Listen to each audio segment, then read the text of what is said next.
engkau menjadi pasangan yang tidak seimbang dengan orang yang tidak beriman.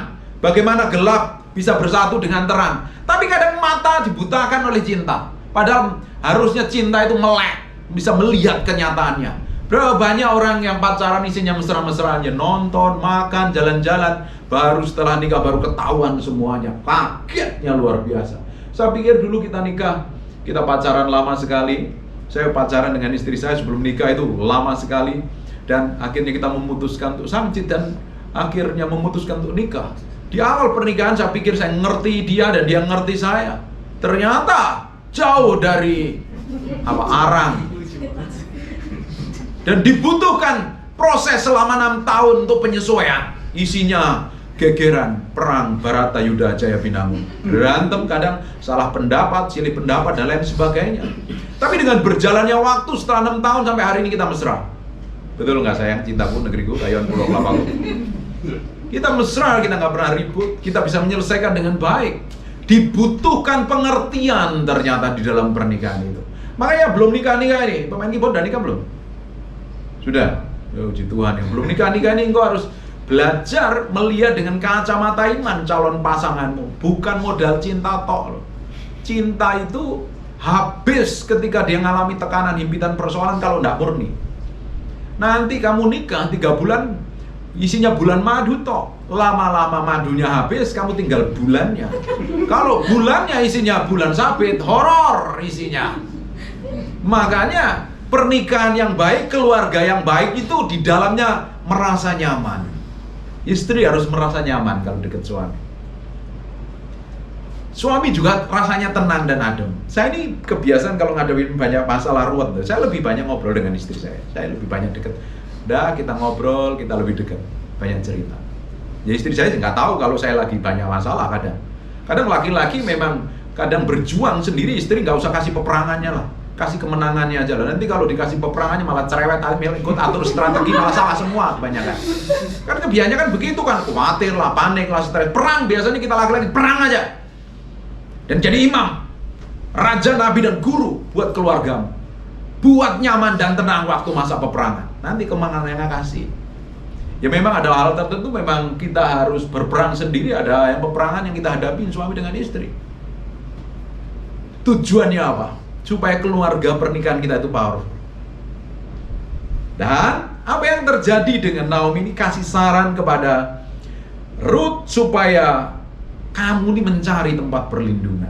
Karena memang manusia diciptakan tuh menjadi satu pasangan kok. Laki-laki dan perempuan, bukan perempuan dengan perempuan atau laki-laki dengan laki-laki. Laki-laki dan perempuan. Makanya harus mempersiapkan diri dengan baik. Jangan pernah menikah ketika kamu belum siap. Hanya dorongan orang tua, aku udah usur ini. Aku udah peot semua ini, umurku udah mau expired ini, aku harus menikah. Nggak usah mikirin seperti itu. Tanya Tuhan, pasangan ini cocok dengan seperti yang ditetapkan Tuhan atau tidak. Kalau tidak, kamu akan nanggung penderitaan seumur hidupmu. Sekali menikah kita ini nggak bisa cerai. Kalau ngotot kamu cerai seperti apa yang dikatakan oleh kitab Perjanjian Baru, kamu nih ngotot pingin cerai. Dan akhirnya Musa keluarkan surat cerai karena kedegilan hatimu. Nah gereja kan nggak pernah keluarkan surat cerai. Hanya pemerintahan yang keluarkan surat cerai. Artinya gereja tidak pernah menceraikan pernikahan. Dan Tuhan pun tidak pernah menceraikan pernikahan. Karena ngototnya kamu, degilnya kamu, merasa benernya kamu sendiri, merasa pintarmu sendiri. Terus dulunya cintanya kalau dikasih tahu nggak mau nurut, setelah dapat persoalan baru datang ke pendeta, dipikir pendeta itu bisa menyelesaikan masalah keluarga. Padahal keputusanmu sendiri yang salah.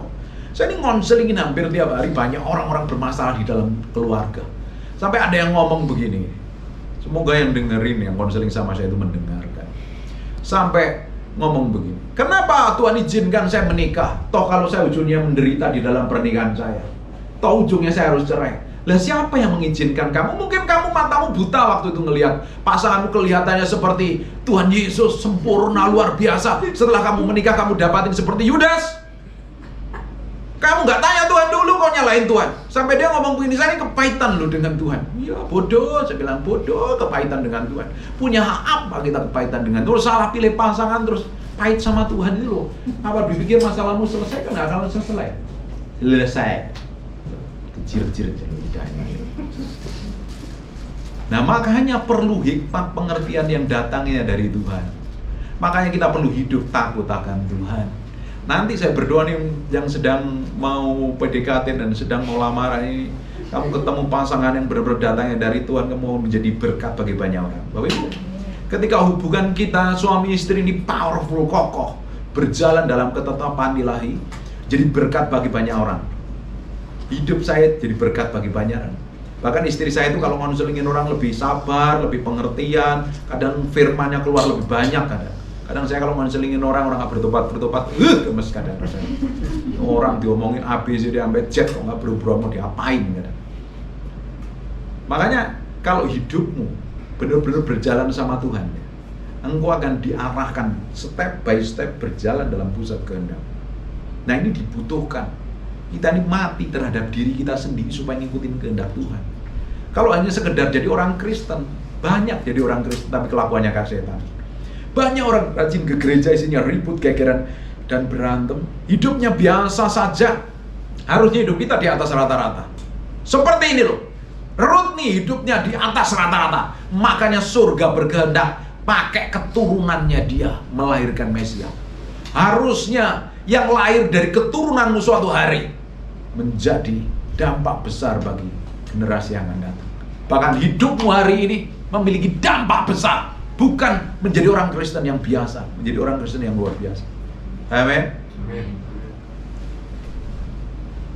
Lalu Naomi mertuanya berkata kepadanya, anakku, apakah tidak ada baiknya jika aku mencari tempat perlindungan bagimu supaya engkau bahagia? Pernikahan harus bahagia, katakan. Pernikahan harus bahagia. Harus bahagia. Kalau pernikahan saya nggak bahagia, saya perlu bertobat. Ngerti nggak ini? Yang online nih, dengerin baik-baik ini. Kalau pernikahanmu nggak bahagia, itu kamu yang perlu bertobat. Jangan suruh pasanganmu yang bertobat. Tapi kebanyakan orang yang sudah menikah, ketika pasangannya melakukan segala sesuatu yang seperti dia inginin, dia apa yang terjadi? Suruh bertobat. Kita lebih suka nyuruh orang lain berubah daripada diri kita berubah.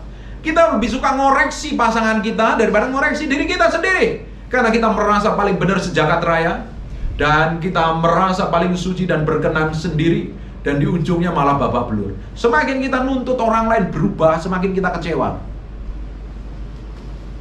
Siapa yang suka nuntut orang lain berubah? Kayaknya enggak ada di sini. Sadar diri semuanya, kelihatannya luar biasa nih orang. Dengerin baik-baik. Kita kecewa karena kita pingin orang lain melakukan seperti yang kita mau. Terus orang lain nggak melakukannya, akhirnya kita kesel, marah, jengkel, benci, dendam, di ujungnya membunuh. Berapa banyak orang yang melakukan pembunuhan, menghabisi nyawa orang lain karena di awalnya karena kecewa. Bener banget. Sekarang kalau keluarga yang nggak bahagia, anak yang kehidupannya nggak bahagia, coba dikoreksi tuh, coba diselidikin penyebabnya apa. Karena hubungan papi dan maminya nggak bahagia. Bener apa? Akhirnya melahirkan anak broken home. Makanya hubungan suami istri itu harus mesra. Katakan harus mesra. Ini suami, hanya ada beberapa orang, ini suami harus belajar ngerti perasaan istrimu. Perlu touch meaning. Saya ngajarin banyak orang harus touch meaning. Tahu nggak touch meaning? Sentuhan penuh makna pada pasangan hidupmu. Iya. Dipegang, dipuji, disayangi. Istri juga harus lakukan yang sama. Supaya atmosfer kerajaan Allah itu manifestasi di dalam pernikahan kita. Tapi kalau isinya perang dingin, singkar-singkur, dan ngomongnya ketus, saya kita sering koreksi ya, betul ya sayangnya. Ketika istri saya ngomongnya agak nadanya tinggi, coba dikurangi lagi. Kurang mesra nih, bahasanya kurang halus, coba dikurangi lagi. Akhirnya memang kita saling koreksi seperti itu. Karena apa? Dengan nada-nada tinggi itu seringkali melukai dan membuat keluarga kita nggak bahagia. Kalau keluarga kita nggak bahagia, anak kita nggak bahagia loh. Terus jangan pernah berharap kamu ke surga, puji Tuhan, haleluya, nangis. Terus pulang keluargamu selesai, tidak akan selesai. Kamu yang harus menyelesaikan. Makanya kita yang harus berubah. Amin. Saya nggak habis pikir loh, orang ke gereja ya kelihatannya pegangan tangan, ngomong-ngomong di rumah berantem tuh gimana ceritanya ya? Terus nggak sampai suami istri nggak saling sapa sampai berhari-hari itu. Lu bertobat seperti itu. Apalagi anak sampai kepahitan dengan orang tuanya, orang tua kepahitan dengan anaknya, mertua berantem dengan mantunya dan lain sebagainya. Itu kan membuktikan bahwa tidak ada pertobatan di dalamnya dan dibutuhkan pertobatan. Karena harusnya keluarga yang seperti Tuhan mau adalah isinya bahagia. Katakan bahagia. Saya harus bahagia. Dan bahagia itu keputusan hati saya. Do you mudeng or not? Udah sarapan belum ini? Dengerin baik-baik ya. Bahagia itu keputusan hati kita. Kita bisa ngadapin hal yang tidak enak, kita bisa ngadapin hal yang menyakitkan, kita bisa menghadapi hal melukai dalam diri kita. Tapi kita bisa tenang, rileks, dan enjoy, dan tetap tersenyum. Kan keputusan kita. Dan kita setiap hari diberhadapkan dengan puluhan keputusan, ratusan keputusan, bahkan ribuan keputusan yang kita harus ambil secara instan. Makanya dibutuhkan namanya pengendalian diri dan penguasaan diri. Kalau kita nggak bisa mengendalikan diri dan menaklukkan kepada Kristus, apalagi kita nggak memiliki hubungan yang benar dengan Tuhan. Makanya dengerin baik-baik. Kekristenan kita kalau nggak memiliki hubungan yang dalam dengan Tuhan, nggak memiliki hubungan kedekatan dengan Tuhan, hubungan kita dengan Tuhan itu tidak benar. Hubunganmu dengan orang lain pasti tidak benar. Ujungnya apa? Saling menyakitin, saling melukai. Hidupmu tidak bahagia. Saya menemukan banyak keluarga Kristen yang hidupnya tidak bahagia loh. Harusnya kehidupan kan bahagia. Ada Tuhan. Tuhan di tengah-tengah kita. Kita beribadah, kita kenal Tuhan, Allah yang hidup, Allah yang perkasa. Kurang apa lagi? Tapi kita seringkali nggak bisa menaklukkan diri kita sepenuhnya di hadapan Tuhan. Makanya kebahagiaanmu adalah keputusan hatimu. Dalam kondisi apapun yang di luar diri kita itu harusnya nggak bisa mempengaruhi yang di dalam kita. Tapi kita seringkali kan dipengaruhi yang di luar kita. Betul apa tidak? Betul. Kenapa kok kita seperti itu? Karena kita nggak bisa belajar menguasai diri kita yang di dalam ini. Orang bikin ribut, ada gempa bumi, ada kekacauan, ekonomi rubuh, babak belur semuanya. Kalau kita kenal Tuhan dan percaya sama Tuhan, apa yang kamu perlu takutkan? Tuhan yang pegang tangan kamu. Yang jadi masalahnya kan kita nggak memiliki pengenalan dengan Tuhan yang benar. Kita pikir dengar khotbah tok cukup, tapi ternyata tidak cukup. Terbukti dari mana? Ketika kita menghadapi masalah ternyata perlu orang lain, perlu pendeta, perlu ditumpangi tangan. Sekalipun kamu datang kepada pendeta, diuyak-uyak kepalamu, ditumpangi tangan, rambutmu gundul, kamu nggak berubah. Dibutuhkan perubahan yang di dalam kita. Amin. Kamu bisa dimaki orang, dituduh orang, difitnah orang, diperlakukan buruk oleh orang lain pun, kamu bisa tetap tersenyum. Coba tersenyum dulu kanan kiri. Cantik-cantik semua gitu dulu tersenyum. Tapi kalau ngadepi hal yang tidak enak hati, biasanya mukanya ngapain? Betul. Enggak. Kita itu kadang ya, untuk senyum itu kan mudah sebenarnya, hanya kita. Itu kan merubah semuanya ya kan. Bener apa enggak? Tapi kalau kesel kamu tuh susah banget menarik bibir ini, itu beratnya bukan main. Ini banyak perempuan ini. Kamu mesti belajar ngomong minta maaf, katakan saya belajar minta maaf. Saya yang salah. Saya yang perlu berubah. Saya mau perlu senyum hari ini. Kamu hari ini di sini belajar ya, nanti kamu ngadepin beratnya setengah mati. Dan itu harus dilakukan suka nggak suka. Supaya apa? Hidupmu tuh enjoy dan tenang.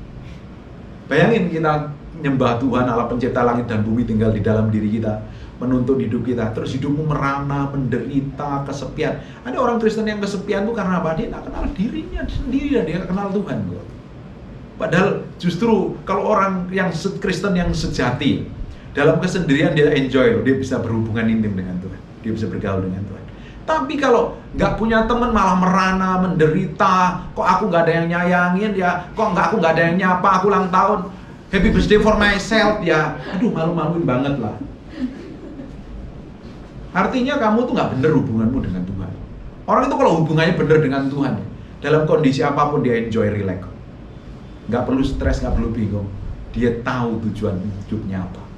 Di ujung akhir hidup kita harusnya didapati menjadi orang yang menyenangkan hati Tuhan, menjadi orang yang finish well and finish strong.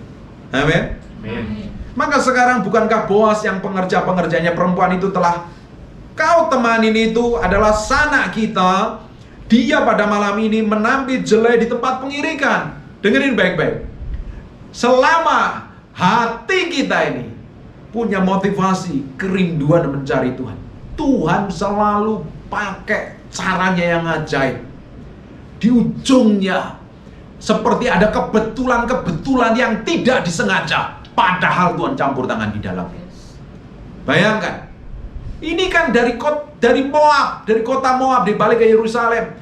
Kok tiba-tiba si Rut ini kan nggak jelek-jelek banget tentunya. Sampai dia memungut jelai daripada dia mungkin kalau zaman sekarang lebih baik gua live TikTok lah. Sekarang live TikTok dapat duit ya kan. Atau mungkin daripada gua makan dan tidur toh. Dia akhirnya memungut jelai, itu kan pekerjaan yang dianggap sepele ya kan. Tapi dia mau lakukan. Kadang ya Tuhan tuh pakai hal-hal yang sepele, di ujungnya Tuhan tuh bisa. Kalau kita didapatin setia, Tuhan akan percayakan yang lebih besar lagi. Tapi manusia kan maunya yang gede-gede dulu. Gak mau memulai dari yang kecil. Tapi prinsip kerajaan Allah, setiap perkara kecil selalu jadi permulaannya ditambahkan perkara yang besar. Gara-gara si Rut ini mau mencari jelai gandum, istilahnya lah, yang lebih mudah dimengerti. Dan tiba-tiba apa yang tadi? Maka sekarang bukankah Boas pengerja-pengerjanya perempuan yang telah kau teman itu adalah sanak kita? Kok bisa dikoneksi tanpa sengaja ketemu Boas yang jadi tuan tanah, yang kaya raya loh, yang minggu kemarin kita bahas loh. Ini kaya raya bukan hartanya saja loh, hikmatnya, kesabarannya, pengertiannya. Kok bisa dipertemukan? Apa dikira Tuhan sengaja? Atau ini kata orang dunia hoki? Atau kebetulan? Yang minggu kemarin kita bahas bahwa sebenarnya yang kita anggap kebetulan itu karena sebenarnya ya Tuhan campur tangan aja, dia nggak tekan, nggak tanda tangan aja. Dia seakan-akan bekerja di balik segala sesuatu, tetapi sebenarnya Tuhan sudah atur segala sesuatu yang baik dalam kehidupan kita. Saya dengan istri saya menikmati banyak hal yang Tuhan sediakan. Tuhan baiknya luar biasa. Karena kita tanpa kita sadari, kita tuh dikoneksi dengan orang-orang tertentu. Dan orang-orang tertentu ternyata yang dipakai Tuhan memberkatin kita, menolong kita. Apakah kebetulan? Tidak ada yang kebetulan. Apapun yang terjadi dalam hidupmu itu tidak ada kebetulan. Semuanya dalam kontrol dan kendali kerajaan Allah. Seakan-akan Tuhan gak ada di sana, padahal Tuhan menyertai hidup. Bapak Ibu, Tuhan itu baik apa enggak? Baik. Coba lihat kebaikan Tuhan. Kita kan maunya langsung jalan membelah sungai Nil, langsung membelah sungai apa itu? Apa sungai Jakarta apa namanya? Ciliwung, Cisadane. Dalam nama Yesus terbelah. Doain orang sakit, orang yang buta berjalan, orang yang lumpuh berkata-kata. Enggak mudeng nih. Yang lumpuh berjalan, buta melihat. Maunya kan seperti itu. Tapi nggak ada Tuhan itu. Kita berdoa bertahun-tahun bikin breakthrough, minta terobosan, minta segala sesuatu, minta dipromosi dan segala sesuatunya. Seakan-akan Tuhan menjauh, Tuhan nggak menjawab. Tapi sebenarnya Tuhan hadir dalam setiap keseharianmu. Tuhan cukupin kebutuhanmu, Tuhan sembuhkan kamu, Tuhan proteksi hidupmu, Tuhan bawa pelihara hidupmu dan lain sebagainya. Bahkan bukti Tuhan belum selesai dengan hidup kita itu sampai hari ini kita ada. Kalau hari ini kita nggak ada, sudah selesai gara-gara pandemi kemarin. Betul apa tidak? Betul. Artinya Tuhan masih punya tujuan. Tujuannya besar dari hidupmu. Seperti Tuhan mau lakukan sesuatu yang besar dari kehidupannya Rut. Sampai sepertinya tidak disengaja ketemu dengan Boas. Di ujungnya ternyata di kitab Matius, dia melahirkan dari keturunannya, lahir Mesias. Powerful dalam hidup. Kalau orang ngerti ini ya, kamu tuh menjadi orang yang merasa penting buat kerajaan Allah. Makanya ada orang Kristen yang merana, aku sendiri, happy birthday for myself. Aduh, malu-maluin gitu ya. Nggak ada yang sayang aku, nggak ada yang peduli aku. Dengerin baik-baik, surga memperhatikan semua yang kita kerjakan, yang kita lakukan. Sekalipun orang nggak ada menghargai kita. Bapak Ibu, pelayanan yang Bapak Ibu lakukan, kerjakan hari ini, kelihatannya kan nggak ada orang yang nilai, nggak ada yang melihat. Tapi yang jadi penonton dari semua yang kita kerjakan siapa? Kerajaan Allah. Kamu nyembah sendiri, kamu nyanyi, nadanya di C, kamu larinya ke F. Nggak masalah, memang bisanya seperti itu kok. Nggak usah pusing, surga jadi pendengarmu kok. Dan dia lihat hatimu kok. Setia saja lakukan. Lakukan terus, setia. Dan pentingnya di dalam ini memiliki kemurnian. Di ujungnya, suatu hari Tuhan akan lihat apa yang kamu kerjakan akan menghasilkan. Ada upahnya dalam kerajaan Allah. Amin. Masih mau stres nggak? Atau masih mau senyum? Senyum. Harusnya nyanyi gue berbahagia yakin teguh ya. Yesus abadi kepunyaan. Harusnya. Tapi enggak apa-apa. Maka mandilah, beruraplah. Ini dengerin yang belum nikah ini. Dia kasih saran bagus sekali ya. Ini yang belum nikah-nikahnya. Kalau kamu pingin dapat pasangan yang baik, dapat suami yang baik, kamu harus baik. Kalau kamu busuk, ketus, jelek, nyebelin, benceno, ngeselin, ya kamu akan dapat orang yang model seperti itu. Tapi Naomi ini kasih nasihat yang baik sekali ini. Nasihatnya apa? Maka mandilah. Perempuan harus wangi. Minimal kalau nggak punya parfum, pakai pengharum ruangan lah. Mandilah. Terus sekarang perempuan-perempuan pakai skincare semua, mukanya glowing semua kok. Perawatan kok. Bagus sekali kok. Pakaiannya rapi, nggak perlu mahal, tapi cocok di badan. Nggak usah pakai pakaian yang kurang kain begitu, seperti orang di sale-sale ini, mau lebaran ada sale-sale. Aku kok belum dapat pacar ya, dia jual murah lah, pakai begini, aduh malu-maluin lah kayak begitu. Kita ini anak-anak kerajaan Allah. Kalau kamu memposisikan dirimu sebagai orang-orang yang mahal, kamu akan ketemu pria yang mahal, kamu akan ketemu wanita yang mahal. Do you mudeng or not nih? Makanya dijaga tubuhmu, mandi, jangan bau apek nih. Pingin dapat pangeran dari Bekasi, ke pangeran dari Jakarta Selatan, mandi ogah, rambut kumel, badan baunya seperti Indomie rasa kari ayam. Duh, ya belajar berubah lah. Mandilah dan beruraplah. Rambutnya jangan acak-acakan, paling nggak disisir gitu loh. Minimal pakai peditok kalau nggak ada kutunya, dirapiin. Lo ini lo ayat ini lo ngajarin. Mandilah dan beruraplah. Pakai pakaian bagusmu, nggak perlu mahal-mahal. Banyak baju online di TikTok juga murah-murah ya kan? Ya. Di Tanah Abang juga murah-murah, Mangga 2 juga murah-murah. Nggak perlu beli Chanel lah, ya kalau punya baju Chanel boleh lah, LV boleh lah. Cukup baju yang sederhana yang cocok kita pakai. Muka juga seger gitu. Jangan belum dapat pasangan mukanya kuyuh. Salam ya. Kenapa? Pusing aku. Tiap hari isinya stres, pusing. Kamu orang nggak ada ngelihat kemuliaan Tuhan memancar dalam hidupnya. Siapa yang mau deket kamu? Terus kalau dideketin malah takut, jangan-jangan mengutang. Mengutang. Mukanya bermuram durja terus nih, soalnya nggak ada bahagia-bahagianya. Mandilah, beruraplah, pakai pakaian bagusmu, pergilah ke tempat pengirikan itu, mempersiapkan diri dengan baik. Ini nasihatnya kan bagus banget kan. Ya paling tidak itu kita tuh jaga tubuh kita dengan baik gitu. Mempersiapkan diri. Dengerin baik-baik. Bukankah suatu hari kita ini akan menjadi mempelai perempuan dan Kristus menjadi mempelai laki-laki? Amin. Makanya dipersiapkan dari sekarang kan. Ya kamu jadi mempelainya Kristus, kamu acak-acakan, hidup awut-awutan, hatinya busuk isinya, ngomel melulu, ngerutu melulu, hidup dalam, bayangin kita di pertunangan terus kita selingkuh dengan orang lain, kira-kira tunanganmu apa yang terjadi? Batalin pernikahan. Makanya fokus kita pada Kristus. Kalau fokusmu kepada Kristus, suatu hari kau akan dipersiapkan jadi mempelai yang luar biasa di hadapan Tuhan. Amin. Bagi yang belum dapat pasangan, rawat diri dengan baik. Paling nggak sebulan sekali ke salon. Kalau nggak ya kerimbat sendiri kan bisa. Beli skincare kan murah-murah. Mandi, badannya wangi sedikit. Pakai pakaian yang rapi, jangan yang norak. Kamu kelihatan anggun seperti putih kerajaan. Dengerin ya. Kita ini kan anak-anak kerajaan. Betul apa enggak? Harusnya memiliki karakter kerajaan. Kamu ngaku anak kerajaan, tapi cara berpakaianmu seperti gembel. Gimana ceritanya? Jadi berkat apa enggak? Enggak berkat lah. Enggak perlu barang mahal, rapi. tertib, manis dilihat, sedap dipandang, kan enak. Jangan di-sale, ingat baik-baik gitu. Aku belum dapat pasangan, ya udahlah aku jual murah. Ada siapapun ku sikat, nanti kamu ketemu neraka dalam pernikahan. Tanya Tuhan, lebih baik menikah terlambat daripada menikah buru-buru dan hidup dalam neraka. Saya melihat ini orang yang sudah menikah hidupnya bahagia semuanya. Amin. Kurang kencang. Yang sudah menikah ini kelihatannya bahagia semua ini. Amin. Haleluya. Anaknya bahagia semua kok soalnya. Apalagi kalau dikasih uang jajan lebih ya kan.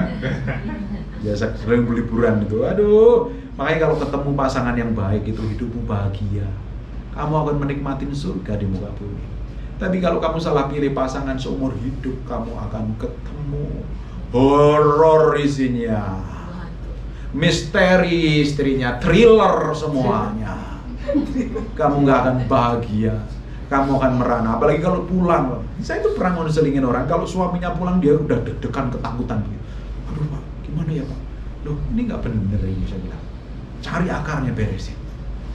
Dan ternyata dipulihkan, maunya sekarang nempel sama suaminya. Keren kan? Makanya perlu berubah. Katakan saya perlu berubah. Saya perlu berubah Menjadi serupa, segambar segambar dengan Kristus. dengan Kristus. Maka mandilah dan beruraplah, pakailah pakaian bagusmu dan pergilah ke tempat pengiringan itu, tetapi jangan langkau ketahuan kepada orang sebelum ia selesai makan dan minum. Dia pakai hikmat, nggak terlalu murahan juga, tapi elegan. Makanya kalau kita ini menempatkan diri kita jadi orang terhormat, kamu akan ketemu orang-orang yang terhormat. Kalau kamu menempatkan dirimu tidak terhormat, kamu akan direndahkan, dilecehkan orang. Orang menempatkan diri dengan terhormat itu bukan seperti ini deh. Salam. Ya, itu bukan terhormat. Itu kaku. Terhormat, sikap terhormat itu karena karakter yang di dalam itu sudah diubahkan. Nanti kamu bisa ketawa, bercanda, nanti orang tetap respect sama kamu.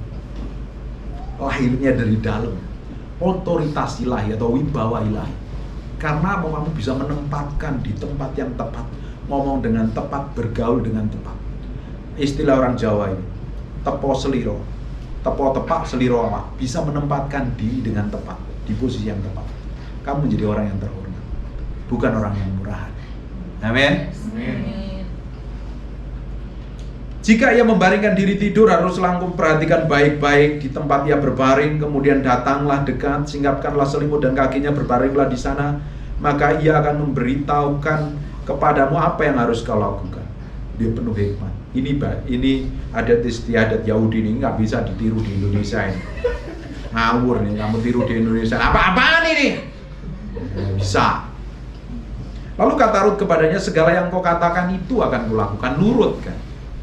Makanya jadi orang itu punya hati yang nurut itu. Sudah tahu salah, anehnya ya. Bela diri, terus cari ayat, cerang balik. Kebanyakan orang Kristen itu. Yang saya sering temui begitu. Saya konselingin orang, malah saya seperti orang dikonselingin loh. Ibu bisa bayangkan itu. Makanya saya kalau ketemu orang kayak begitu tuh kadang gemesnya luar biasa. Kadang udah tahu salah, bela diri, pakai ayat. Siapa pernah lakukan seperti itu? Di sini kok kayaknya suci kudus tak bercacat celah semua.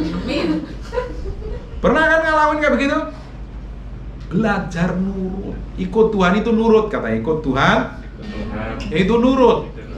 Nurut maunya dia. Tapi kita kan susah sekali kan. Kita perlu mengatakan di dalam diriku itu ada sesuatu yang berjuang. Aku ingin melakukan kehendak Allah, di sisi lain dagingku yang ngotot. Makanya daging itu perlu ditaklukkan. Ngerti nggak? Cara menaklukkan daging adalah kau pikul salib, sangkal diri, jalan sama Tuhan setiap hari. Nggak ada solusi lain. Amin. Dia nurut sekali. Apa yang dikatakan Naomi? Tidak heran orang yang hatinya nurut ini, di ujungnya pasti Tuhan berikan sesuatu yang luar biasa. Coba kita belajar dengan apa yang dialami oleh Daud dan Saul. Daud ditegur itu bertobat, nangis sama Tuhan, dia puasa. Dia jerit sama Tuhan, Tuhan aku bikin kesalahan, jangan ambil rohmu daripada. Tapi Saul beda. Apa yang tadi? Bela diri. Nanti pengikutku udah teriak-teriak atau meninggalkan aku gimana? Selalu merasa benar, selalu merasa harga diri. Lu harga dirimu tuh lu mau dijual berapa sih? Berapa banyak orang sering harga diriku udah terinjak-injak, aku sudah tersinggung dan lain sebagainya. Kamu mau dijual berapa harga dirimu? Justru setelah kita ikut Tuhan tuh harga diri kita taruh di mana? Di depan pintu yang ada tulisannya welcome itu. Apa itu? Harusnya ditaruh di sana. Ketika kita merendahkan diri serendah-rendahnya, nggak ada orang yang bakal merendahkan kita. Justru Tuhan akan tinggikan. Tapi kita sering kali kan merasa sombong. Lihat aku, diriku dan saya. Lihat betapa aku capek, uangku dan lain sebagainya. Uangku berapa? Nggak banyak sih. Berapa? 300.000. Malu-maluin kayak gitu. Udah miskin sombong. Atau istilah saya mumpung miskin sombong, ya malu-maluin ya kan. Belajar merendahkan hati begitu. Kalau udah salah, cepat berubah. Cepat berubah. Kalau ditegur siapapun, saya ini orang yang sangat terbuka dengan nasihat dan teguran. Saya sangat terbuka. Salah saya berubah. Saya lakukan itu. Pak Ibu nggak percaya kelihatannya, tanya istri saya. Saya belajar berubah. Awalnya memang daging untuk ngakuin kesalahan itu nggak ada gampang kan? Bener apa enggak? Rasanya kan, iya. Rasanya berat banget. Siapa yang pernah ditegur tambah marah? Tersinggung lagi. Kalau ditegur gembalamu, kamu pindah gereja, terus dipikir masalahmu selesai. Kamu ribut sama tetanggamu, kamu pindah rumah. Kan seperti itu kan. Terus dipikir selesai masalahnya. Nggak taunya kamu ketemu tetangga yang lebih sadis lagi. Seringkali Tuhan turusin hati kita tuh lewat kejadian-kejadian seperti itu. Dalam kejadian-kejadian apapun kita tuh harus nurut, ngikutin apa yang Tuhan mau. Sekalipun nggak enak, ya Tuhan. Kalau ada sesuatu yang jelek, jahat, cabut sampai ke akar-akar. Makanya kita Mazmur katakan, selidiki aku, lihatlah batinku. Kalau ada kejahatan, cabut sampai ke akar-akarnya. Ujilah aku. Siapa mau? Tapi kalau kita mau berjalan sesuai apa yang Tuhan mau, menikmati sesuatu yang besar di belakang, kita memang harus izinkan seperti itu. Nggak enak, nggak gampang, tapi ujungnya akhirnya kita menikmati sesuatu yang luar biasa. Katakan, amin. Yang kencengan dikit, lemes banget. Ayat yang ke-6, sesudah itu pergilah ia ke tempat pengirikan dan dilakukan tepat seperti yang diperintahkan mertuanya. Dia melakukan tepat seperti yang diperintahkan mertuanya. Kita pun kalau tepat melakukan seperti yang Tuhan mau, kita Ulangan pasal yang ke-28 isinya apa? Ayat 1-14. Berkat kan? Kalau kita setia melakukan tepat seperti yang Tuhan mau, berkat datang. Tapi itu isinya berkat kan, ayat 1-14 kan. Tetapi kalau kita tidak setia melakukannya, apa yang di ayat 15 isinya apa? Kutuk. Sampai ayat 60 berapa itu? Lebih banyak mana berkat sama kutuknya? Kutuknya daripada berkatnya. Kenapa? Karena di balik segala sesuatu yang kita kerjakan, selalu ada yang memperhatikan, yang dia pingin kita gagal dan hancur. Ketika kita melakukan dosa dan pelanggaran, setan akan punya hak untuk hancurin hidupmu. Amin. Dan saya berdoa ada orang-orang yang hati-hati dalam bertindak. Karena kalau engkau salah bertindak, bikin kesalahan, bikin kegagalan, nggak ngikutin apa yang Tuhan mau, tepat seperti yang Dia mau, ujungnya setan punya hak sah untuk mencuri, membunuh, dan membinasakan. Tapi ketika kita hidup di dalam kebenaran, kadang terjatuh, kadang tersandung, terseok, bangkit lagi, jalan lagi, gagal lagi, jalan lagi. Tuhan lihat kerinduanmu, dan di ujungnya engkau pasti akan mengalami kemenangan. Setan tidak bisa sentuh kamu. Kutuk tanpa alasan tidak akan kena. Ada alasannya baru kena. Apa itu? Namanya dosa. Amin. Amin. Kita lihat pada waktu tengah malam ayat 8, dengan terkejut-terkejut jagalah orang itu meraba-raba di sekelilingnya, dan ternyata ada seorang perempuan di sebelah kakinya. Bertanyalah ia, siapakah engkau ini? Jawabnya, aku Rut hambamu. Dimulai ini, ketemu mulai awal-awal, pandang-pandangan mungkin melihatnya dengan berdebar-debar, dengan penuh berasmara, berdegup kencang. Karena melihat orang ternyata bosnya ganteng, Rutnya juga cantik. Sekarang engkau menunjukkan kembangkanlah kiranya sayapmu melindungi hambamu ini, sebab engkaulah seorang yang wajib menebus kami. Akhirnya di ujungnya Ruth ditebus dan dijadikan istrinya. Dan dari situ, setelah dari Ruth ini kan bukan orang Yahudi murni, dia dari keturunan Moab. Moab itu dilahirkan dari perzinahan sesama keluarga loh. Bapak nidurin anaknya sendiri, lahir keturunan Moab yang terkutuk loh. Bayangin, dari orang terkutuk ditebus, akhirnya melahirkan keturunan ilahi. Powerful. Makanya hidup kita ini kan siapa kita ini sebenarnya? Kita pernah mengatakan semua orang udah jatuh dalam dosa kok, hilang kemuliaan Tuhan kok. Kita ini kan bukan siapa-siapa. Karena kita ini hidup di dalam Kristus, ditebus oleh darahnya. Kita peringati nanti hari Jumat dan hari Minggu. Karena penebusan Yesus. Kita yang dulunya bukan siapa-siapa, harusnya binasa. Kita terima Yesus, kita diberikan hati yang baru dan roh yang baru. Kita mengalami kelahiran baru. Posisi kita diubahkan loh. Harusnya jadi orang yang terkutuk, harusnya orang binasa. Kita diangkat menjadi anaknya, kita menjadi ahli warisnya, dan di ujungnya kita memerintah bersama Dia. Powerful. Makanya kalau hidupmu di dalam Tuhan, tidak ada yang mustahil. Hari ini kok nggak melihat apa-apa. Aku ini sopo Pak, aku ini bukan siapa-siapa. Saya melihat diri saya bukan siapa-siapa bertahun-tahun. Saya jadi hamba Tuhan, istri saya jadi saksinya. Pelayanan, ya ada pelayanan 1-2, orang nggak kenal saya lakukan dengan setia. Saya berjalan dalam ketetapan Tuhan. Sakit rasanya, lewat padang gurun, lewat masa sulit, lewat hal yang gak enak, saya setia melakukannya. Jalan bersama Tuhan.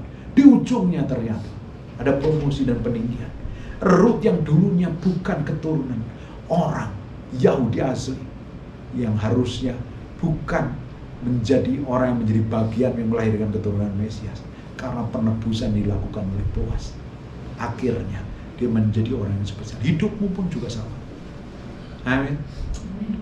Dari orang loh, suaminya mati, hidup sama mertuanya dalam masa kelaparan, kekeringan, akhirnya mengerjakan hal yang kita mungkin anggap rendahan, tapi sebenarnya semua pekerjaan itu mulia. Selama yang dikerjakan itu baik, nggak mencuri, nggak korupsi, nggak jual narkoba, nggak jual diri dan lain sebagainya. Semua pekerjaan itu baik kok. Tapi dia mau melakukan pekerjaan yang mungkin secara status sosial enggak dipandang, tapi ternyata Tuhan lakukan sesuatu yang ilahi, ketemu sama yang punya ladang. Bukankah kita ini hari ini sedang berjalan bersama Tuhan yang punya langit dan bumi? Apa yang terjadi dengan hidupmu kira-kira? Halo? Apa yang terjadi di masa depanmu? Besar enggak? Ajaib enggak kira-kira? Atau kamu puas dengan dirimu hari ini? Nggak kemana-mana dan nggak jadi apa-apa. Isinya main TikTok terus, scroll IG, scroll video kanan kiri, hidup babak belur seperti itu. Atau hidupmu ketemu orang-orang yang melihat kemuliaan Tuhan melalui hidupmu. Kamu bekerja di kantor, orang dijamah Tuhan.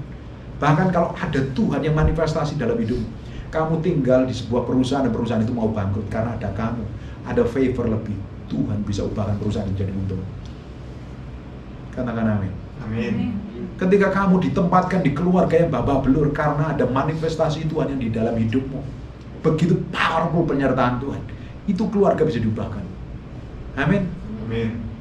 Kamu ketemu orang-orang yang di dalam gelap karena ada terang yang memancar di dalam diri kita, itu orang bisa diubahkan dari jamah Tuhan. Harusnya level kekristenan kita itu ke sana. Kira-kira lebih powerful, ada pengharapan, ada dampak besar. Kamu ini sekarang jadi orang bernilai atau orang biasa saja sekarang? Do you mudeng or not? Saya ajarin ini seperti ini. Ngerti nggak sih? Kira-kira kamu jadi orang penting nggak hari ini buat kerajaan Allah? Dengerin baik-baik. Keputusan kita hari ini akan menentukan banyak orang di masa yang akan datang. Keputusan pertobatan kita, ikut kita sama Tuhan, akan mempengaruhi banyak orang di depan. Bayangkan ketika kamu memutuskan berjalan bersama Tuhan, setiap hari dari tahun ke tahun, ada orang yang bersinggungan dengan hidupmu. Mereka akan ketemu kamu, mereka bisa diubahkan melalui hidupmu dan diberkati melalui hidupmu. Bahkan hidupmu diberkati bisa memberkati banyak orang, memulihkan banyak orang. Tapi kalau hidupmu hari ini ngawur, kacau sembarangan sembrono, harusnya banyak orang diselamatkan melalui hidup itu, orang itu bisa binasa. Ngerti nggak? Jadi hidup kita ini punya dampak dan pengaruh kemanapun kita pergi. Amin. Saya melihat itu. Bagaimana Tuhan lakukan sesuatu yang dahsyat, bukannya sekedar memberkati. Berkat yang sering kita kejar itu adalah sebenarnya berkat recehan kok. Uang, emas, itu recehan menurut kerajaan Allah. Karena di surga emas, lantainya emas kok. Tapi kita sering kejar, makanya kita Matius katakan, cari dahulu kerajaan Allah dan kebenarannya, maka semuanya akan ditambahkan kepadamu. Tapi seringkali ya fokus kita pada yang ditambahkan. Betul nggak? Sampai waktu kita itu dari jam 8 sampai jam 5 sore kita habiskan di tempat penambahan itu, pertambahan itu.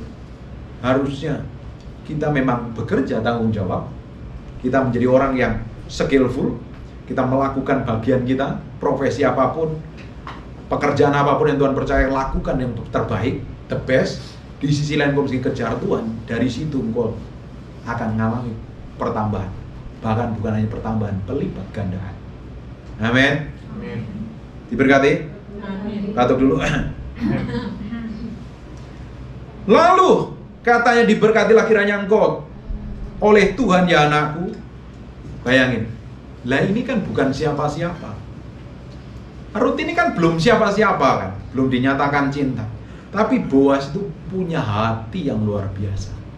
Makanya tidak heran dia jadi suami yang baik yang dipercayakan kerajaan surga untuk melahirkan keturunan ilahi, melahirkan Mesias. Bayangin dia bukan siapa-siapa, dia perhatiin. Nanti baca di pasal yang kedua yang kita pelajarin kemarin. Dia itu hubungannya baik dengan karyawannya, dengan pegawai-pegawainya. Ini ketika ketemu Rut, diberkatilah kiranya engkau oleh Tuhan ya anakku. Padahal ini calon istrinya. Dia begitu punya hati yang luar biasa. Sekarang kau menunjukkan kasihmu lebih nyata lagi daripada yang pertama kali itu. Karena engkau tidak mengejar orang-orang muda. Tidak seperti kena ulat bulu. Sekalipun dia janda. Apa ya? Kegatalan. Dia nggak ngejar orang-orang muda, baik yang miskin maupun kaya. Agak telat memahami senyum yang terakhir ya kayaknya ya. Ini orang nggak kegatelan, sekalipun janda. Tapi hari ini banyak janda muda kegatelan, sehingga jatuh di dalam dosa. Makanya orang yang berzina, berselingkuh itu karena tingkat kegatalannya tinggi. Karena sering main di rumput-rumput, belalang, karena banyak ulat bulu dan lain sebagainya. Makanya dia jatuh di dalam dosa. Tapi Rut ini sudah sekalipun dia jandanya kan lama ini kejadiannya. Setelah ditinggal mati itu kan lama, mati suaminya itu. Dia jadi janda sendiri loh. Makanya kalau kita akan katakan janda-janda muda yang ditinggal mati suaminya lebih baik menikah supaya nggak jatuh dalam dosa. Tapi itu janda yang ditinggal mati suaminya, bukan janda yang cerai hidup. Kalau cerai hidup nggak boleh nikah lagi. Kenapa kok bisa cerai? Ya cek dulu alasannya apa. Bisa karena ego, bisa karena emosi, bisa karena marah dan lain sebagainya. Semua orang Kristen yang sudah menikah nggak boleh cerai. Kalau cerai harus dia sendiri nunggu pasangan salah satunya mati baru diberkati. Kalau enggak, statusmu berzina di hadapan Tuhan. Buat apa nggak berkenan di hadapan Tuhan? Ini banyak orang yang nentang ini apa yang saya sampaikan. Memang pahit, tapi kamu harus lakukan itu. Makanya di awal saya ngomong, sebelum nikah itu doa dulu, puasa 40 hari 40 malam kalau bisa, 100 hari kalau perlu. Makanya sebelum nikah kan ada namanya bimbingan pranikah. Jangan married by accident, sudah trial dan error, terus cari pendeta minta diberkati, kamu terkutuk pernikahan, hancur nanti ujungnya. Kamu nabur dengan perzinahan, di dalam pernikahan akan menuai perzinahan, akan menuai kehancuran. Makanya perlu bimbingan pranikah, minimal 6 bulan kita bimbingan pranikah, setengah tahun. Diajar itu seminggu 2 kali, seminggu 2 kali kok. Udah mau bimbingan pranikah, dikonselingin dulu. Yakin gak kamu nikah ini? Makanya saya kalau ada anak-anak muda yang masih pacaran, bahagia sana sini, dicek dulu itu.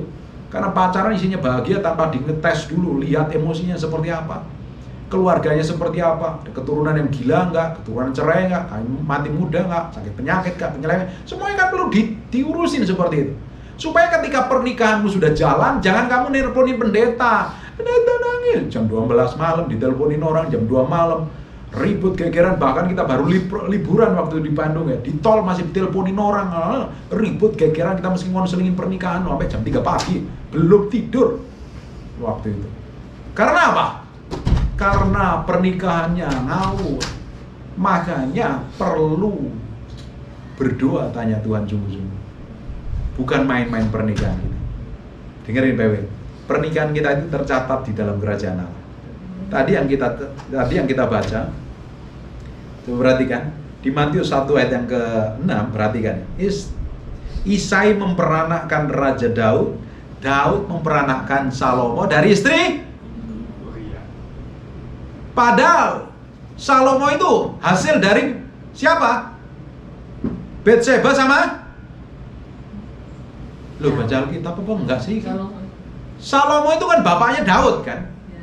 Emaknya namanya Batseba kan? Tapi Alkitab catatkan Salomo, Daud memperanakkan Salomo dari istri Uria. Jadi pernikahan yang tercatat namanya siapa? Uria. Makanya pernikahanmu itu tercatat di surga. Sekali kamu nikah, kamu ngotot cerai, kamu sebenarnya menghancurkan perjanjian pernikahan. Alkitab, gereja kan ngajarin kan sebelum diberkati kan, kamu harus setia dalam kaya dan miskin, sakit atau susah, sakit atau sehat, terus setia sampai maut memisahkan. Terus ketika mulai terjadi ribut tanpa maut memisahkan, terus kamu bercerai sama dan kamu menghancurkan pernikahanmu sendiri, covenantmu dengan Tuhan. Padahal kamu berjanji di hadapan pasanganmu, dan kamu berjanji di hadapan Tuhan. Bayangin ya, pasangan suami istri di kitab Kejadian adalah dua-duanya manusia laki-laki dan perempuan itu diciptakan serupa segambar dengan. Jadi perempuan diciptakan serupa, yang serupa dengan gambar Allah itu siapa? Pinter. Manusia laki-laki dan manusia perempuan. Ketika mereka bersatu menjadi satu daging kan. Baik, ketika menjadi satu daging seperti kertas, dua kertas dilem, terus dilepaskan, pasti ada yang terluka kan, ada robek kan. Kira-kira sudah disatukan, terus kamu ngotot kawin cerai, kira-kira apa yang terjadi? Makanya Tuhan benci perceraian kan. Kalau udah disatukan jadi satu daging, kamu mau ceraikan dulu, kamu sebenarnya melawan hukum Tuhan. Tidak heran orang-orang seperti ini hancur. Terus ada orang yang kasih alasan begini, pernah ada yang ngomong begini, Pak, dia kan nikah dengan yang pertama nggak bahagia, terus dia nikah kedua bahagia. Ada yang ngomong begitu. Masalahnya pernikahanmu itu covenant apa enggak? Diberkati apa enggak? Makanya pernikahan laki-laki dan perempuan itu harus covenant, dua-duanya harus orang yang lahir baru. Kalau dua-duanya lahir baru, diberkati, punya covenant. Tapi kalau satunya lahir baru, satunya lagi orang sebelah, orang yang tidak kenal Tuhan, bisa covenant? Ya nggak bisa covenant. Masa tanah liat dicampur sama besi bisa nyampur nggak? Nggak bisa nyampur. Makanya dengerin baik-baik ya. Kenapa kok harus menjaga keperawanan? Semua covenant di dalam Alkitab itu selalu pakai perjanjian darah dan tidak bisa dibatalkan. Kenapa ada selaput darah? Sampai hari ini tanya dokter nggak pernah tahu fungsinya apa. Sebenarnya menurut saya secara eksplisit, menurut saya pribadi, ketika pernikahan laki-laki dan perempuan yang masih perawan, seperti di kitab Matius dijelaskan kan, harus didapati perawan. Perjanjian lama kalau nikah juga perawan kok. Kalau didapatin udah tunangan terus nggak perawan, terus dia hamil kan bisa diceraikan seperti Maria sama Yusuf kan. Kok tiba-tiba Maria hamil dari Roh Kudus, terus Yusuf mau berniat menceraikan kan. Dia sebenarnya belum nikah loh itu. Masih tunangan loh. Itu menurut adat istiadat Yahudi. Kalau di Indonesia kan nggak bisa seperti itu. Nah, setelah mereka tunangan dan diberkati, ketika dia hubungan pertama kali, ada darah yang keluar dari selaput darah. Memang ada beberapa orang yang robek karena naik motor, panjat gunung, naik pohon kelapa dan lain sebagainya. Nah, itu kan ada masing-masing. Tapi fungsinya kan, tujuannya Tuhan tuh ciptakan itu kan punya maksud dan tujuan. Ketika manusia diberkati, laki-laki dan perempuan secara sah dipersatukan dan mereka mulai hubungan intim, ada darah yang keluar, covenant. Makanya seks itu diciptakan tuh suami istri. Ini yang muda-muda kok mesti pakai holy imagination, pakai pikiran yang kudus ya. Seks diciptakan tuh hubungan suami istri, di dalamnya kenikmatan dan lain sebagainya. Tapi setan selewengkan. Orang kalau belum nikah begitu giatelnya luar biasa, pingin mencoba ini itu. Ketika kamu sebelum nikah sudah trial dan error dan tidur duluan, sebenarnya kamu sudah nabur benih, namanya benih perzinahan. Nanti dalam pernikahanmu pasti ada perselingkuhan, ada perceraian. Saya sering ngonselingin orang, ketika ada perselingkuhan di dalamnya saya mau tanya, sudah pernah tidur belum sebelum nikah? Rata-rata sudah. Karena apa? Nabur benih. Makanya dengerin baik-baik, pernikahan itu penting sekali. Kalau kamu ketemu laki-laki yang takut akan Tuhan, kamu akan menikmati surga di muka bumi seperti yang dinikmati oleh Ruth. Bahkan lahir dari keturunannya melahirkan Mesias, powerful, memiliki dampak, melahirkan orang-orang yang berpengaruh. Keturunannya melahirkan orang-orang berpengaruh. Lalu katanya, diberkatilah kiranya engkau Tuhan, ya anakku, sekarang engkau menunjukkan kasih-Mu lebih nyata lagi daripada yang pertama kali, karena engkau tidak mengejar orang-orang muda, baik yang miskin maupun yang kaya. Jangan hanya ngejar cantiknya doang. Cantik itu hanya sebatas setengah senti, nggak ada malah. Berapa mili. Kulit kita ini kalau dikelupas, kulit arinya horor loh muka kita. Bener nggak? Cantik itu hanya sebatas kulit luar ini. Tapi yang cantik yang di dalam itu akan memancar keluar. Boleh setelah nikah, sebelum nikah bodinya kayak gitar Spanyol. Bertambahnya waktu, pernikahan ngelihat istrinya tambah bahagia, tambah makmur, bukan kayak gitar Spanyol, kayak piano bentuknya. Tetap disayangi, tetap dicintai. Makanya perlu jaga diri, puasa IF, intermittent fasting kalau perlu, biar langsing, biar tambah kelihatan cantik, tambah tua tambah cantik harusnya. Nggak ada amin ini. Oleh sebab itu anakku, janganlah takut, segala yang kukatakan itu akan kulakukan kepadamu. Powerful. Tuhan pun juga ngomong, kalau Tuhan berjanji pasti digenapi. Masalahnya kamu tuh percaya janji Tuhan apa enggak? Loh Pak, aku nunggu breakthrough loh Pak. Aku nunggu terobosan bertahun-tahun belum tergenapi. Dengerin baik-baik. Sekali Tuhan berjanji, Tuhan pasti genapi. Ini apa? Ini laki-laki yang tanggung jawab. Dia ngomong pasti dia lakukan. Makanya belum nikah ini dengerin baik-baik. Ini yang laki yang belum nikah 1, 2, 3, 4. Yang belum nikah ini dengerin baik-baik.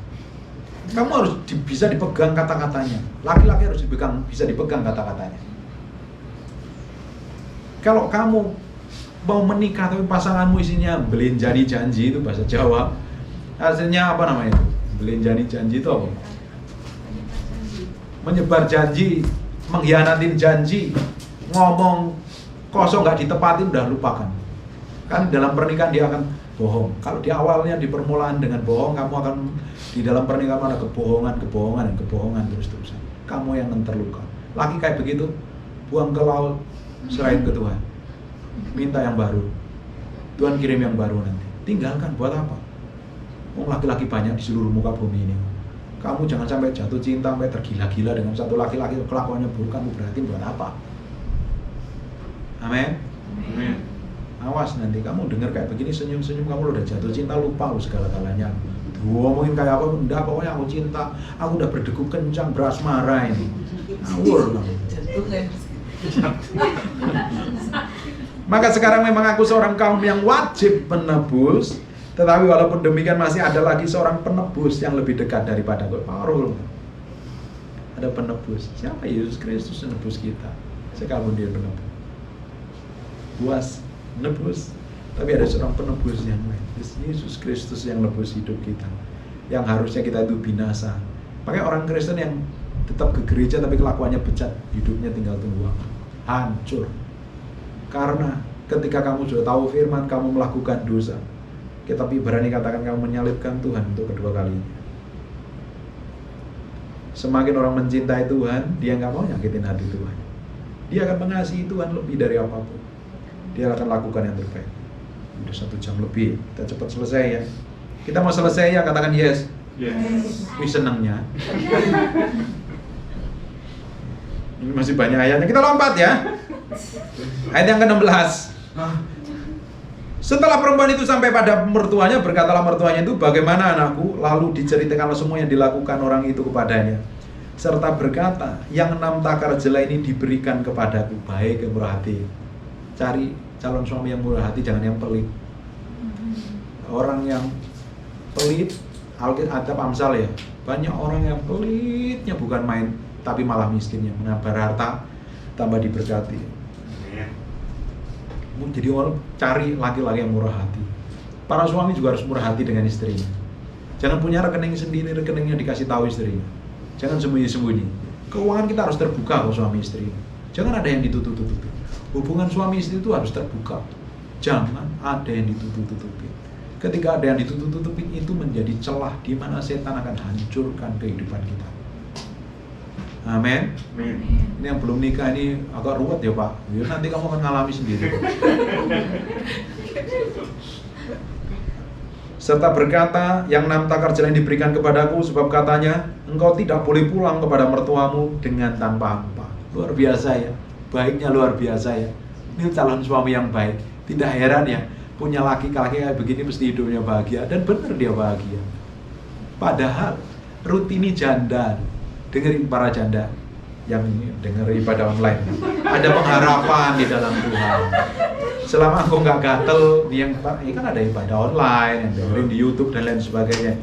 Para janda, kalau engkau hormatin dirimu, engkau jaga dirimu, engkau akan dipertemukan dengan laki-laki seperti Boaz, laki-laki yang baik, murah hati. Tapi itu kamu terlalu gatel dan terlalu murahan, kamu nggak bisa hormatin dirimu ya, orang lain nggak bisa hormatin, anggap kamu murah. Ini yang gadis-gadis ini, kamu meski jadi seorang yang mahal. Katakan, saya mahal hari ini. Putri kerajaan Allah. Dengerin baik-baik. Kalau ada laki-laki deketin kamu, bilang I love you, terus bilang cinta, terus kamu terimanya, kamu berdegup kencang, berasmara, terus kamu dipegang, mau diraba-raba, kamu terlalu murahan. Kamu terlalu mahal loh sekarang. Kamu ini anak-anak mahal. Nanti kalau ada yang pegang-pegang kamu begini, kamu mau bayar berapa? Loh, kamu kok ngomong begitu? Nah, kamu anggap saya pelacur kok. Kamu mendingan saya kasih harga saya dong. $1 miliar mau nggak kamu pegang-pegang saya? Ada 2 kemungkinan, itu laki-laki bisa marah sama kamu atau dia minta maaf. Kalau minta maaf itu laki-laki baik, dihormatin kan. Kalau itu laki-laki marah, artinya dia hanya mau tubuhmu. Ngerti nggak ini? Jaga dirimu dengan baik. Tubuhmu adalah bait Allah, bukan barang di sale. Lalu kata mertuanya itu, duduk sajalah menanti. Katakan, menanti. Ini hal yang gampang, menanti. Siapa yang punya pergumulan? Yang ingin dapat pasangan, belum dapat pasangan kan? Pengen menikah dengan pria yang kaya, taunya pria miskin yang datang terus ya kan? Kamu harus menanti waktu Tuhan yang tepat, betul loh. Waktu menanti adalah waktu kamu mempersiapkan diri dengan baik. Ada kan masa persiapan, adalah masa menanti. Kamu persiapkan kapasitasmu yang besar. Ketika kamu menanti diberkati, sebenarnya kamu mempersiapkan kapasitasmu yang besar. Ketika kamu menanti terobosan, sebenarnya Tuhan ajarin kamu bagaimana untuk hidup dalam ketekunan dan kesetiaan. Ngerti? Itu cara Tuhan. Lalu kata mertuanya, duduk sajalah menanti. Suruh enjoy, be still and know, katanya. Duduk dan menanti. Anakku, sampai engkau mengetahui bagaimana kesudahan perkara itu. Sebab orang itu tidak akan berhenti sebelum diselesaikannya perkara itu pada hari ini juga. Power. Dengerin baik-baik. Bagian kita adalah menanti Tuhan. Menanti Tuhan adalah memberi diri kita sepenuhnya sama Tuhan. Duduk diam di kaki Tuhan. Menunggu Tuhan beracara, bukan kita yang beracara. Tapi kadang kita menanti Tuhan, kita cari pertolongan orang lain. Kalau kita mencari pertolongan orang lain, sebenarnya kita mengandalkan manusia. Alkitab katakan, terkutuklah orang yang mengandalkan manusia. Kita menanti Tuhan berapa tahun tadi? 5 tahun waktu ngalami proses itu. Bapak Ibu tahu dari awal-awal kita bikin ibadah, setiap hari saya bikinin brownies, sampai benar kamu makan brownies ya. Kenapa? Karena kita memang nggak ada kerjaan, isinya hanya bikin brownies kok. Nunggu breakthrough, nunggu terobosan. Kalian ketawa-ketawa, kita yang jalani nangis tahu. Kita benar-benar jerit sama Tuhan dalam kondisi zaman COVID itu. Bisnis hancur, keuangan hancur, semuanya nggak ada pengharapan waktu zaman-zaman itu di awal-awal itu. Tapi saya menanti dengan setia. Saya lakukan yang terbaik seperti yang Tuhan mau. Enak nggak Pak? Nggak enak. Nunggu Tuhan itu paling nggak enak. Siapa yang janjian ternyata telat, apa yang terjadi? Apalagi laki-laki itu nunggu istri itu kan, waduh, haleluya, nunggu belanja tadi temenin istri saya belanja. Ya temenin belanja ya. Kadang ya muter-muter kayak gitu ya. Belajar setia. Tapi kalau terlalu lama mendingan duduk di Starbucks ngopi ya. Ya kita harus belajar setia kok. Menunggu adalah mempersiapkan diri di mana Tuhan mau kerja dalam kehidupan kita. Menunggu adalah belajar menaklukkan diri kita sepenuhnya di hadapan Tuhan. Di ujungnya dari penantian kita bersama Tuhan, kita akan menikmati sesuatu yang ilahi yang besar. Amin. Amin. Nah, kita akan lanjutkan di pasal yang keempat di ibadah yang lain lagi nanti ya. Oke? Amin. Diberkati apa enggak nih? Amin. Batuk dulu. Saya diberkati. Saya diberkati. Khotbahnya bagus. Khotbahnya Khotbahnya bagus. Saya terhibur. Saya terhibur. Makasih ya. Dipaksa dikit ya. Tutup matamu, tutup Alkitabmu, kita berdoa. Bapak, terima kasih buat firman-Mu, kami mantraikan firman ini dengan darah anak domba Allah. Firman ini nempel dalam hati kami berhari-hari, berminggu-minggu, berbulan, menjadi kehidupan. Mempersiapkan kami menjadi orang yang didapatin berkenan di hadapan. Kami mau jalan terus Tuhan, sekalipun belum kelihatan terobosan. Kami akan menantikan hujan sekalipun di masa kering. Kami akan menantikan berkat di masa kelaparan. Kami akan tahu bahwa Tuhan menyertai, melindungi, memproteksi, menjagai, dan menyediakan yang terbaik di masa yang akan datang. Terima kasih Tuhan, berkati setiap orang yang ikut ibadah online atau ibadah onsite ini. Apa saja yang dikerjakan tangan Tuhan bikin berhasil. Pimpin terus berjalan dari kemuliaan satu ke kemuliaan yang lain, semakin mengalami Tuhan secara pribadi. Kami kembalikan segala hormat, pujian, pengagungan buat Raja kami yang maha mulia. Dalam nama Yesus kami berdoa dan mengucap syukur. Yang diberkati Tuhan katakan, Amin. God bless you.